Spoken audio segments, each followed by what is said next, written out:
Well, hopefully that's it. Live on Facebook. There was a few technical hitches there, but hopefully beaming out on Facebook live to the nation. Just checking, just see if we can see people in the room. Just looking for the question box. So welcome if you're here. Welcome to the official book launch. It's kind of not technically the official book launch, but 1st of July was the official publishing date of Suck It Up or Go Home.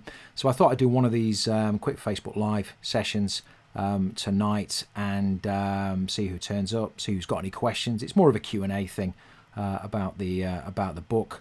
So I'm just checking that it is all working. Yes, it's working. We've got one person in the room. So hello, Rhiannon. If you're not in the room, I think there may have been a bit of a technical glitch, but I'm going to pop the recording on the YouTube channel a little bit later on. Hi, Matt. So yeah, this is just a quick Q&A session. The book officially went live today. It went live about 5 o'clock this morning on Kindle worldwide. The paperback has kind of been published and unpublished while I made some changes to it. But officially the publication date is today. So the book that I really started writing 13 years ago, albeit my diary in Japan was written 13 years ago. The book that I started in September 2018 kind of finished 20 months later. And I guess there's a lesson there. I kind of stopped. I got distracted in the middle. Anyone who did the course with me, anyone who's done the Senshusei course in Japan will know that you just take each day at a time, and it's about little steps for a big goal. So I should really have taken my own advice and probably got this book finished a lot sooner than I actually did. Ronan's in. Hi, Ronan. Hi, Neville. A few other people coming in. So, yes, guys, if you've got questions, just shoot your questions in. I'm going to get onto those in a moment. A few things I want to talk about, first of all. I just wanted to let you know that if you are looking at the book online on Amazon, unfortunately due to coronavirus, and I've queried this with Amazon today, their delivery times are not what they should be. Kindle, of course, is instantaneous, but paperback copies are taking anywhere up to 6 days to ship, which is not ideal. Even if you're a Prime member, which I am, it's not next day delivery. So I was chatting to one of my former Senshusei on email today, and I still don't have a copy of the final version. That's the proof copy behind me. I have to order those from Amazon. They come from the States, I believe. They take about a week, 2 weeks to get here, and then I need to send them out. But what I'd like to say to everybody watching this, if you are in the book, then I'm very, very happy to send you a signed copy, complimentary signed copy, because you're part of the story. So all you need to do is to send me your address via email, and I'll pick that up, and when the books come I'll get that out. What I would ask though, to try and get some momentum behind this, even if I'm going to send you a complimentary copy because you're in the book, if you can buy a copy, maybe a couple of copies online, whether it be Kindle or paperback, A, you're going to get it quicker, and B, it kind of helps support the rankings. And I think the book was top of the bestsellers in the UK in martial arts, I think earlier on today. So there seems to be quite a bit of momentum around it already, which is great news. Couple of thank yous. Wanted to thank the people personally who wrote the praise for section at the start of the book. What I tried to do with this is to get a number of different people with different backgrounds. I got a former SBS Special Boat Service soldier who's a friend of mine. I got another friend of mine who is a fifth dan karate instructor and Kumite champion. I got Dan, who runs the Martial View. Some of you may have seen him interview me on his YouTube channel. Great YouTube channel, if you've not checked that out already. And then I guess last minute, probably the most poignant, I guess, of reviews. I tracked down Sensei Nick Mills, who was Mad Dog in Angry White Pajamas, which was the book that in part inspired myself and probably Matt and probably a few others to go off to Japan and do this crazy course. I tracked him down. He read the book in about 4 days and provided me a review which kind of connects the new book of the course, if you can call it that, with the kind of the original book of the course, although they're very, very different reads. But I don't really need to talk about that. You'll find out once you've read it. Thanks for the questions that are coming in. Hi, Ant. Ant's my oldest friend. We started martial arts together. I'll maybe talk about that in a bit. It's in the book, but I'll talk about that in a bit maybe. I just wanted to say something that's quite important. It's been on my mind today. And I wanted to read a quote that I found, which kind of sums up maybe how I'm feeling today. I'm very excited that the book's come out. I'm very happy that the book's come out. It's been a lot of work, but this is kind of the sentiment, and some of you will understand what I'm talking about. You can please some of the people all of the time. You can please all of the people some of the time, but you can't please all of the people all of the time. That's John Lydgate, a poet who wrote that. And when I wrote this book, it was very, very difficult because there's a lot of stuff in there. There's a lot of characters in there, and treading a line between telling a true, authentic story, which was my principal aim, and being respectful to everybody in the book, at times was a difficult thing to do. And I think I did a reasonable job of that. In fact, I asked Ronan and Matt, who were on the course with me, to proofread the book for me. Ronan read it first and Matt read it second, and to get their opinion as to whether I'd trod that line fairly, and their opinion was that I had, so I was pretty comfortable with that. But unfortunately today I had to use my Aikido skills. Yes, I had to use my Aikido skills. Now, not in the physical sense, but once you've read the book, you'll understand what I'm trying to get at here. And I describe it in the book. I describe Aikido as a martial art by comparing it to karate and judo. And it's as if you're stood on a train track and a train is hurtling towards you. The judo guy turns and throws the train over his or her back, or his back. The karate guy stands on the track and punches the train and smashes it into a million pieces. And the Aikido practitioner, the Aikidoka, just steps off the track and lets that train go past. And that's a principle for life. And this is probably one of my biggest takeaways from the course, is that we all face negativity in life. And when that negativity comes for us, you can do one of two things. You can react with negativity, and you can exasperate the situation, put fuel on the fire, if you like, of the situation. Or, as Ronan said to me before, you can fight all your natural instincts to fight fire with fire, and just let it pass. Only when it escalates to such a level do you kind of step in and do what you need to be done. And Ronan knows what I'm talking about there. But anyway, today one of the characters in the book, who I regarded as a friend on the course, sent me an email basically saying that he wasn't happy with the book. It was quite an aggressive email. It was a surprising email to get, and I'm not going to mention who it was, and please don't mention who it was in the chat box. This person is not on the call. We've agreed to disagree. But that was quite a difficult thing to read. And what I wanted to do, and what this guy had done, basically, he messaged me and he said he'd read the book. Now that's impossible, because the book came out at 5 o'clock this morning. And if you sit down and read the book from start to finish, and you're a fast reader, it's going to take you about 12 hours. So I think what had happened, he got a Kindle version, put his name into the Kindle search and just read the stuff about him, but missed all the context around that and all the messaging that operates on various different levels throughout the book. So I just wanted to read a passage from the start of the book that I think this guy probably missed. And there is a passage at the end which kind of reiterates the point. I just want to read this because there are those of you on the line now, and I'm going to come to your questions in a moment, who are going to read this book and you're in it. And there's going to be stuff that maybe you disagree with, maybe you agree with, but I told the story as authentically as I could. No malice intended or nothing like that. So I'm just going to read this thing that I wrote at the start of the book. It's 13 years since I completed the 16th International Senshusei course in Tokyo, Japan, with Matt, Ronan, Lloyd, Jeff, Dave, Clyde, Boaz, Draw, Neville, Kambara, Inazaki and Vic. 1 year has passed for each of us who started and finished our journey together. We've rarely been in touch, and this book has already been an opportunity to reconnect. On completion of the first draft, I reached out to everyone to let them know I'd written it, and also contacted Malik and Graham, who were the assistant instructors. Despite the passage of time, it was like the last time we met. The response was incredible, and the chance to reminisce and reflect on an amazing experience. Senshusei is a brotherhood and a sisterhood, Vic, and a bond that can never be broken. Writing this book has been therapy and a deeply moving experience, and this is the important point. My gift to a fantastic group of people I've missed, and a legacy that will last forever. And I was talking to Sensei Nick Mills, who was in Angry White's pajamas, about his experience today on Messenger.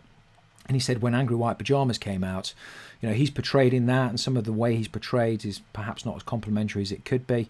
And I asked him how he felt about it, and he said his initial reaction was, it was maybe a little bit surprising or upsetting maybe, but got past that fairly quickly. But he said to me this, which was quite interesting. He said to me, even today, and that's probably 20 years on, even today when people visit his dojo in Canada, they want his autograph of that book, because that book kind of helped put his name out there. So as well as the gift of a very, very detailed memory of the course to those of you who did the course with me, what I'm hoping this is going to do is maybe, Neville, you're in your own dojo. Maybe people are going to walk into your dojo, bring a copy of the book and ask you to sign it. And if that happens, I'll be very, very happy indeed.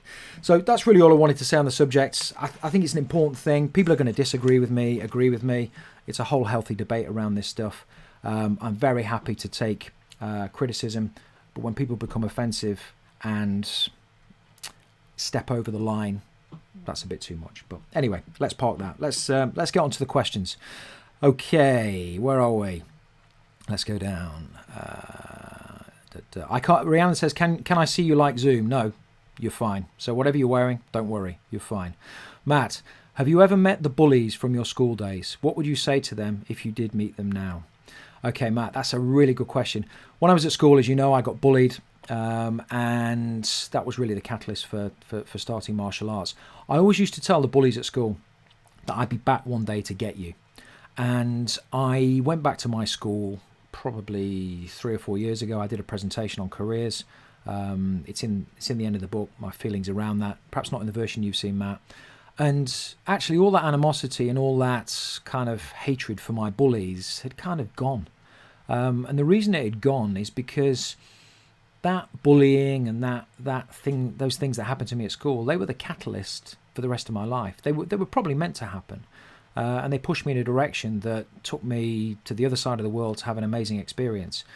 So if I met the bullies now, coming back to what I just said about, stepping off the track and letting the train go past, I'd smile, I'd shake their hand, I'd see how they are, I'd thank them for putting me on that track. And I think, we talk about revenge in life, physical confrontation, revenge, it just escalates a problematic situation. You don't feel good.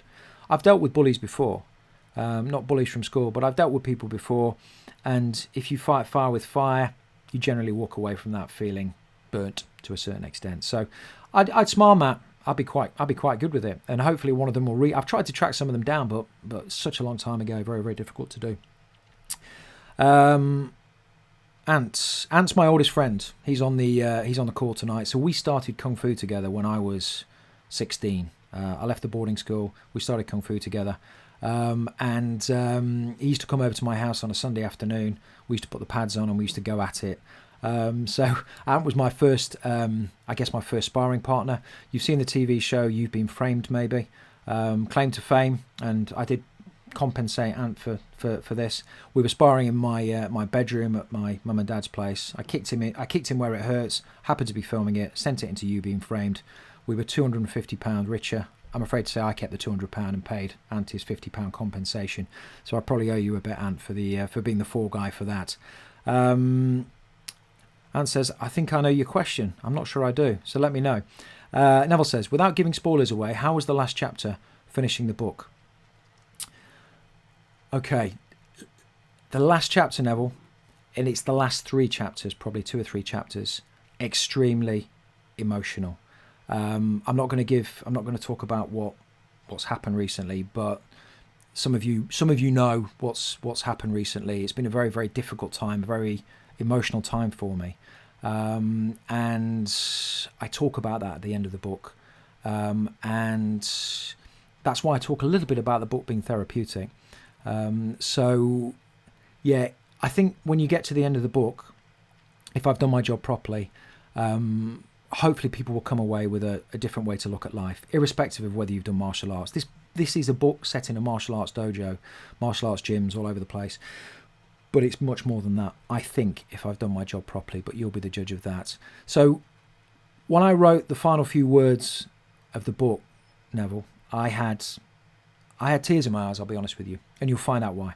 You'll find out why, because it's all in there. And I won't talk about it now, because it might upset me. And I'm not going to do that on the Facebook Live. Okay. Is that the last chapter? The last chapter is actually... Well, the last chapter is... Neville's asking me, Ronan and Neville having a conversation here about which is the last chapter. The last chapter is Where Are They Now? Which is where all of you guys who did the course with me had your chance to have your say without me interpreting it. So I've done it more or less verbatim. The chapter before that is called The Last Word. And for the last word, I refer to Kancho Gozo Shioda, the founder of Yoshinkan Aikido. It's not really a chapter, but it's a message. And I think the message that he says, and when he said it was quite a time ago now, is very, very relevant for today.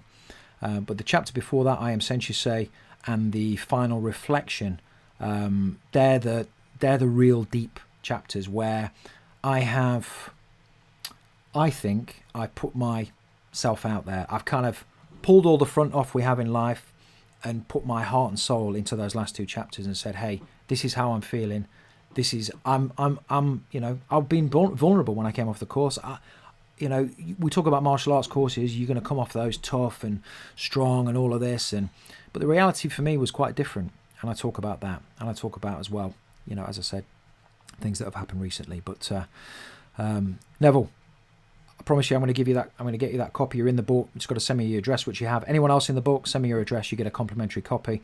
But please buy one in advance, then you'll have the answer to your questions. Because if you wait for my complimentary copy, given what I said earlier, we're talking 2 or 3 weeks probably.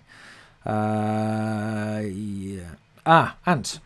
Question. Why change from Kung Fu to Aikido? Why change from Kung Fu to Thai boxing to Aikido? And then to Jiu-Jitsu and Krav Maga along the way. So probably 5 martial arts in all. It's a good question. I got to a reasonable level at Kung Fu. But as you know, and we used to train next door to a Thai boxing gym. And the one thing that frustrated me about Kung Fu is the way we used to fight, the way we used to train wasn't the way we fought. And I was fascinated by Thai boxing because at the time it was kind of the tough martial art that you did. My first class that I ever went to, I got knocked out, ended up in accident and emergency. Thank goodness for you, Ant, as I said in the book. You got me to hospital. I was all right. It was a concussion. I recovered. I did have my revenge for that particular incident, albeit not with the guy that knocked me out. And it set me on a path to discover what Thai boxing was all about. I got a baptism of fire. Your first class of Thai boxing, you don't really want to get knocked out. But I decided I would invest the time. I sought out the best guy I could find, Crew Tony Moore, travelled to Manchester every week, trained with him, learnt Muay Thai the proper way. And I guess that's been a habit. Went to Japan to learn Aikido. Had some great instructors in the UK, but went to Japan ultimately to learn Aikido. And then the Aikido thing. Thai boxing is a sport. It was honed on the battlefields of Thailand, Krabi Krabong, Muay Baran. But it's a competitive sport, and if you're walking down the street and somebody attacks you, I've been attacked. I've used Thai boxing, and it's very hard to pull a punch. You could really hurt somebody. You could do some damage to somebody. So I was fascinated by this thing called Aikido. I'd watched Steven Seagal movies. We used to watch them as kids, didn't we, Anne? Used to watch these films, and I thought, is it really possible to control somebody without hurting them? And I found out that actually it is. And life's a journey, and I think it's tempting to stay on one path in life. I think when you're on a particular path in life, you should stay on that path and explore it to its full potential. But then it may be time to try something different, and that was Aikido for me. Okay. Rhiannon says, how has your training helped you cope with COVID-19 isolation? What are your key takeaways for your own sons? Wow, that's a great question. COVID-19 isolation, I know this has been challenging for many, many people. We've had the kids at home. It's been challenging family life at times. All of the stuff that I do for a release like jiu-jitsu and training is gone. But what the course taught me was that whatever the hardship, you've got to suck it up or go home. Well, there's no option. I am at home. You've got to suck it up.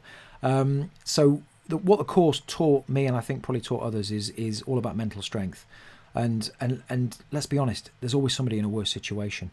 So what the COVID-19 isolation did, it gave me a space of time to write this book.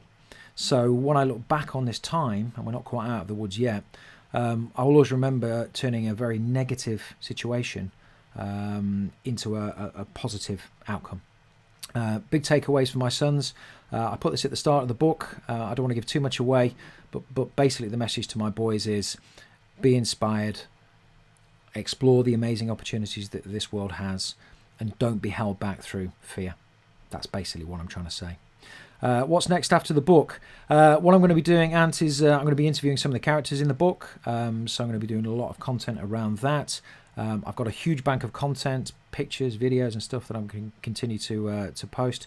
I've had some chats with a few friends, close friends, about maybe doing something around the, I don't know, the mental strength kind of thing. So I'm not quite sure. Okay, it's a good question. If a film of this is made, who plays you and who would play me? I'm going to have to come back to you on that. I've absolutely no idea. There'd have to be a martial arts person, I guess. In fact, I know who would play me. And Ronan knows who would play me. Type the answer if you know who it is, Ronan, and I'll read it out. Who would play you, Ant? I don't know. I'll have to come back to you privately on that. Ronan, who would play me? You know the answer because it's what you christened me at the start of the course. Matt, is breaking someone's hand with your head a legitimate self-defense technique? Okay, the answer is in the book. It's not a self-defense technique. It does actually work. It can work, but I wouldn't advise it. It really depends who's doing the punching. Dan Corcoran from school. Hi, Dan. Not the school I was bullied at. The school before. Great to see you, Dan, on here. We should catch up. So thank you for being here. Ronan says, have you learned any good beheading techniques? Well, there is a technique in jiu-jitsu called the guillotine. And Ronan, I know you know this technique, which if you apply it too strongly, you can injure your opponent. And what I would say in martial arts, when you are practicing martial arts, your job is never to injure your opponent. It's about training. And there's a big difference between training, sparring and fighting, which often people confuse. So don't confuse. Rhiannon says, did you have culture shock when you came home? I did when I studied in China in 1986. And Rhiannon's an author about stuff she did in China. Ronan's put a picture up. There we go, Ronan. So I'll come back to that in a minute. I actually had more culture shock, Rhiannon, from when I came back than when I went. When I went to Japan, and I do talk about this in the book, it was so different. It was so exciting. It was a brand new playground. There wasn't time for culture shock, and thrown into the course, there was really no opportunity to even think about stuff like that. The biggest culture shock for me, and probably one of the biggest challenges in my life, is when the course finished. What am I going to do? Where am I going to do it? Very, very difficult. Very difficult. Very challenging time, and I talk about how I got through that in the book in a lot more detail. So Ronan is right. Ronan christened me the Jason Statham wannabe. I'm sure you know who Jason Statham looks like. I don't actually look like Jason Statham. I don't think so, but I do have a shaved head. So, and Jason Statham would play me. I'm still working on who would play you. Boaz. Hi, Boaz. Congratulations, Simon. You can talk about the 2 to 3 people who most inspired you during the period. Yes, absolutely. So the people that inspired me in the period during the Senshusei course, in terms of the Aikido, it was Chino Sensei. Now, I've spoke to a few people about this, and my kind of admiration for Chino Sensei is probably not that popular a thing to put out there, but that was my experience. And I talked to somebody about this the other day, and you can only judge anything on your own personal experience. And I like to be very authentic in what I do. And of all the instructors on the course, he was the one that probably spent most time with us. And I think there was the riot police and the international Senshusei, and I think he really respected the international Senshusei because we'd given up lives at home. We'd flown across to Japan. We were doing this thing out of love, not because we had to, because we were, we're in the riot police and wanted to advance our career. So Chino Sensei. Who else inspired me? I think, and this is going to sound a bit cheesy, but in actual fact, it wasn't just 3 people. It was the people around me because, as you know, Boaz, every day we got to that dojo. Every day we went through hardship, and every day we left and we survived. And could we have got through that on our own? Probably not. So on any given day, it was different people on the mat that inspired me. But what inspired me, I guess, the most is that we all started that experience together, and nobody dropped out once we'd started. And we all finished together, and we had a very, very special bond. We had different characters. We didn't always get on. There's a story in there, Boaz. I'll give you a teaser. Where we had a conversation in the locker room about I think I described you as a shotgun, or you described me as a shotgun. We had a debate about the most effective weapon and whatnot, and it's a funny story. You and I didn't always agree, but the one thing that we all had, I think, was respect for one another, because that respect came from we'd all given up our homes, we'd all flown to the miles to go to Japan, immerse ourselves in a completely different environment, at the mercy of the dojo, and took whatever they threw at us. In terms of the third, goodness me, I think the third person is probably my Thai boxing instructor, Crew Tony Moore, because Tony, I went to train with him in Manchester after I got knocked out. I found the proper gym, Setsai camp, one of their probably oldest students now, and I went to Manchester, and Crew Tony was the guy that first opened my eyes to the possibility of training overseas. And I went to Thailand. He inspired me to go to Thailand. I came back from Thailand. I started my fighting career. Didn't have a long fighting career, but I had some fights in the ring. And then I was privileged enough to go to Thailand with him again. Well, I didn't go with him the first time, but I was privileged to spend some time in Thailand with him. So I would say all of you guys, Chino Sensei for Aikido, and Muay Thai, which really got me looking outward into the world to travel overseas and train, was Crew Tony Moore from the Sitsai camp. And Boaz says, if you had the opportunity to live it all over again, what would you have done differently? It's a great question, Boaz. I would relish in each day and in each moment, because I think probably if we're all honest with ourselves, some of the time we were like, we wanted to rush it. We wanted it to end because it was painful and it was hard. But every moment was special. And I think a lesson for life is that, we all look at the past and think that was better. We all hope for the future and maybe hope that's going to be better. But the only thing we have is the moment. And I think sometimes we miss that moment because we're looking backwards or forwards. So I would spend more time in that moment. And I also probably would have stayed longer in Japan. And I might have been sewing in. So I might have stayed on and done another year, because by the end of it, I talk a bit about why I didn't do that. At the end of it, I was shell-shocked. I couldn't take any more orders. And that's one of the reasons I didn't do it. But, hindsight's a wonderful thing. I always think there's no good or bad decisions. There's just the decision you make in a given moment based on the information that you have. Rhiannon, thank you. Thank you. Rhiannon's one of my neighbours. She says I look like Jason Statham. I'll take that as a compliment. Neville says teamwork makes the dream work. And I think we are, if I'm going down the questions in the right order, I think we are at about the end of the questions, which is just ahead of the 30 minutes. If anyone's got any last questions, last 5 minutes or so, just wanted to say one more thing. What I have done is I have reached out to quite a few of the top sensei, the top instructors in Aikido in the world, which has been pretty exciting to do that. And Sensei Joe Tambu from Melbourne, Australia, has agreed to interview me about the book for his Keep the Flame Alive video interview series that he's been doing and posting up, which have been really, really interesting. So I think that's going to happen. I think we're doing the interview. It's going to be recorded. We're doing the interview in about, 10 days' time. Probably be out in a couple of weeks' time. So have a watch out for that one. I know he can ask some tough questions, and if I don't answer his question, he's going to keep probing me. So I think I'm ready for that. We'll find out when that happens, but we'll see. Looking forward to that. Rhiannon said, "Did you learn to speak Japanese?" Hai skoshi desu, which means yes, a little bit.